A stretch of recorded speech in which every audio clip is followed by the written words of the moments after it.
We have seen the presentation,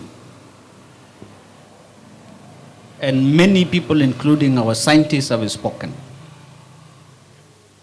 From the speech or intervention made and from the presentation given, we have seen that there is no doubt there is going to be flooding in South Sudan. But the only question we need to ask ourselves is how big or how bad is it going to be? And what can we do now before it comes? I think those are the only challenging questions that we need to ask ourselves.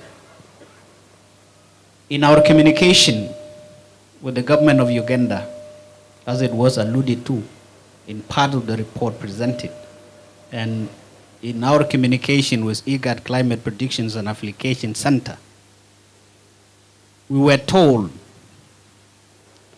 that the water level of Lake Victoria has gone up to 13.6 meters high.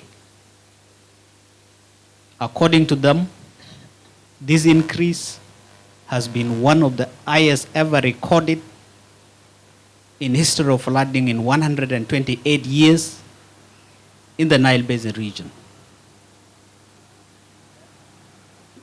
And due to this high water level rise, the amounts of water that is coming in to Ginger dams in Uganda is overwhelming.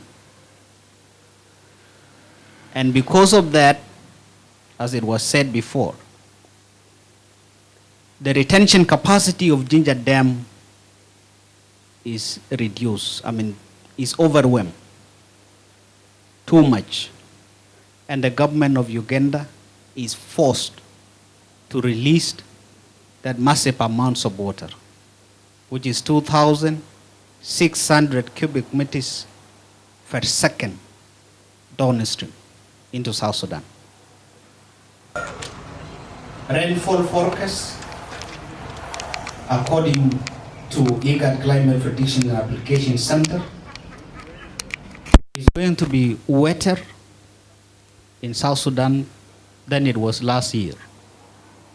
And therefore, if we are going to have these massive amounts of water coming into South Sudan and vertical rain, then there is no doubt that what we are going to encounter is going to be a real disaster. We will have too much displacement. It's obvious it's going to come. And then, according to the reports of humanitarian community, a population of 5 million people is said to be at risk of famine and starvation as we speak. And with this upcoming flooding, I'm sure that the situation will worsen than it is now. Boreholes, schools, and health centers will be submerged. There will be disruptions in road transport and air transport, as it was the case in 2020, 2022, 2021. So the question is, as I said, is what do we need to do now? I think what we need to do is what we are doing.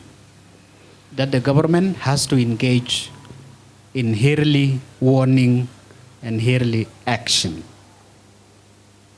It is believed that $1 invested in early warning, early action can save you $10.